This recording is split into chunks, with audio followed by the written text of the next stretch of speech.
हम मुसलमान हैं, हमारी अलग आइडेंटिटी है, इस्लामिक आइडेंटिटी अलग है,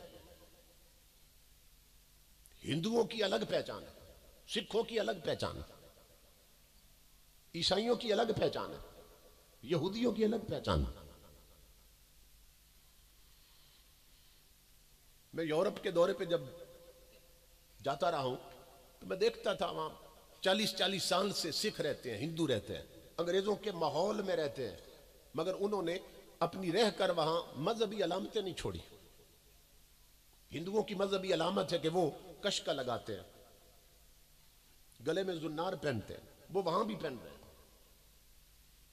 सिखों की अलामत है वो खास स्टाइल की पगड़ी बांधते हैं और बाल किसी तरफ से भी नहीं काटते, तो खास वजह की एक दाढ़ी रखते हैं। वो उनका मजहबी शियार, उन्होंने वहां उस माहौल में भी उसे नहीं बदला। यहूदी अपने सर पे ना मजहबी अलामत है उनकी, सिंबल, वो एक चोटी पे छोटी सी टोपी रखते हैं, वो यहूदी पहचान लिए जाते हैं कि ये यहूदी है, वो उनकी मजहबी अलामत। टाई ईसाइयों की मजहबी अलामत, जो हमारे यहां बाबुओं का फैशन बनी हुई है ना, ये ईसाइयों की मजहबी अलामत, क्योंकि उनका अकीदा है कि ईसा अलैहिस्सलाम को हैंग किया गया था, फांसी दी गई थी, तो वो उस रस्सी का तसव्वुर करके, उनका अकीदा। हमारा तो अकीदा है कुरान में कि अल्लाह ने ईसा अलैहिस्सलाम को जिंदा आसमानों पे उठा लिया था, मगर ईसाइयों का ये अकीदा है कि ईसा अलैहिस्सलाम को फांसी दी गई थी गले में रस्सी डाल के, तो उन्होंने टाई जिसको कहते हैं ना, ये उसकी अलामत है, रस्सी की अलामत, एक रस्सी सी गले में लटका ली उन्होंने, ये उनकी मजहबी अलामत।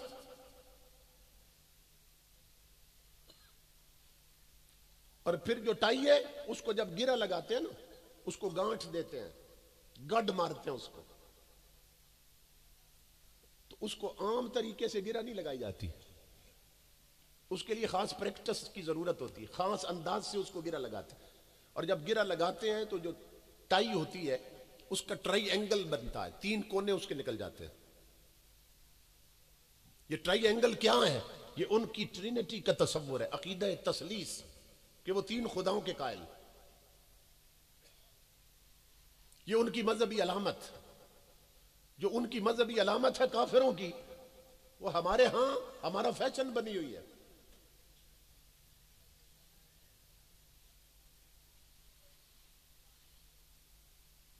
हुजूर के दिल पे क्या बीत रही होगी।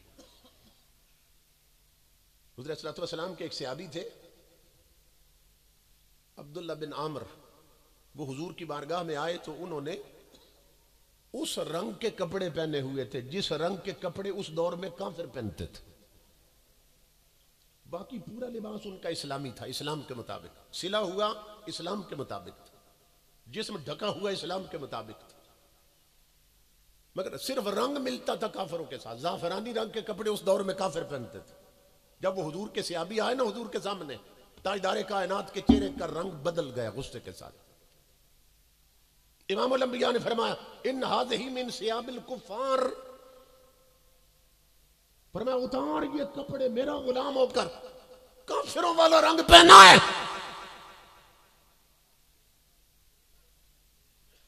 मोहम्मद अरबी की गैरत, उनकी हमियत ये गवारा नहीं करती कि उनके गुलाम उस रंग के कपड़े भी पहने जिस रंग के कपड़े काफिर पहनते हैं। इसको कहते हैं अत-तशब्बुह फिल इस्लाम, कि काफिर कौमों की नकल करना, उनकी कॉपी करना इस्लाम में मना है। तो ताजदारे कायनात के गुलामों, जो रसूल ये भी पसंद नहीं करता कि उनके उम्मती काफिरों वाले रंग वाले कपड़े पहने, आज उस नबी के दिल पे क्या बीत रही होगी, जबकि हमारी सूरतें ही काफिरों से मिलती हैं, रसूल से नहीं मिलती हैं सल्लल्लाहु अलैहि वसल्लम। हमारा लिबास काफिरों से मिलता है, हुजूर से नहीं मिलता है, हुजूर की शरीयत के मुताबिक नहीं। हमारी बहु बेटियों के कपड़े और लिबास तवाइफों से मिलता है, ताजदारे कायनात की शरीयत से नहीं मिलता है। हुजूर के दिल पे क्या बीत रही होगी।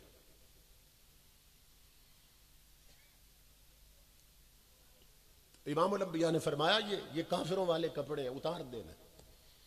उन्होंने अर्ज की या रसूल अल्लाह ये रंग कच्चा है, तो अगर आप इजाजत दें तो मैं कपड़े उतार के रंग उतार देता हूं, फिर पहन लूं, रंग उतर जाएगा ना, रंग का ही मसला है, रंग उतर जाएगा। इमाम अल अंबिया इतने जलाल में थे, आका ने फरमाया उतार जरूर, मगर उतार के रंग नहीं उतारना, इन्हें आग लगा दे। हमारी मेजॉरिटी अक्सरियत किस रास्ते पे चल रही है?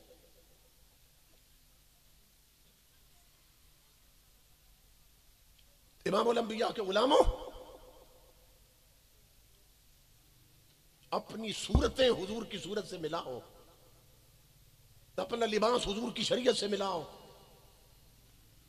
अपने घर का माहौल और शादियों के रस्म रिवाज ताजदारे कायनात के बताए हुए तरीकों के मुताबिक करो, तब हुजूर खुश होंगे।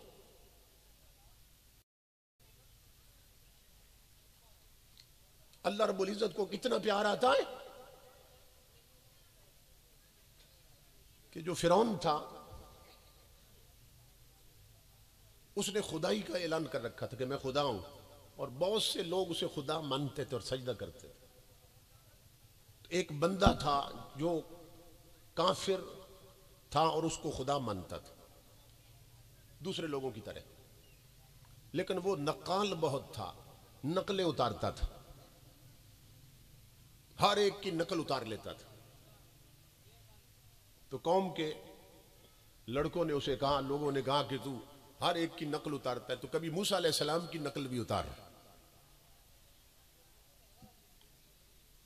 उसने कहा कि फिर उसके लिए थोड़ा सा इंतजार करो, मैं उनकी तरह दाढ़ी रख लूं और जुल्फे रख लूं और जुब्बा, कपड़े उनकी तरह उसने तैयार करवाए, जुल्फे बढ़ा ली, दाढ़ी रख ली उसने।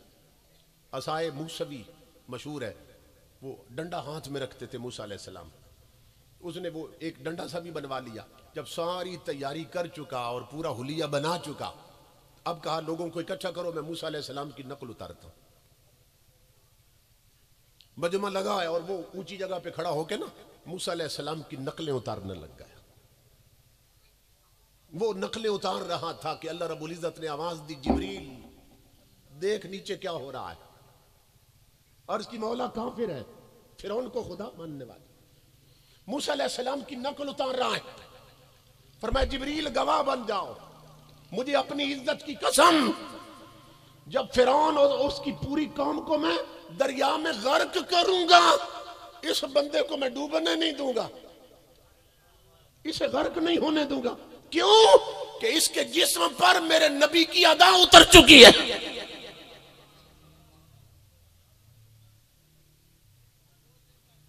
वो तो काफिर है, अंदर से काफिर है, सिर्फ नकल उतार रहा है, मगर अल्लाह की मोहब्बत देखो अपने बंदों के साथ, अपने अंबिया के साथ।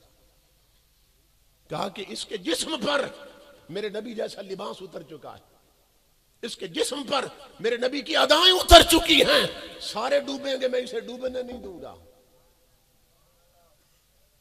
तो ताजदारे कायनात के गुलामों, वो तो मूसा अलैहिस्सलाम की नकल उतार रहा था और अंदर कुफ्र था। अल्हम्दुलिल्लाह हम मोमिन पैदा हुए, हम मुसलमान हैं। अगर हमारे दिल में हो मोहब्बत मुस्तफा और तन पे हो सुन्नत मुस्तफा, तो अल्लाह की कितनी रजाएं होंगी।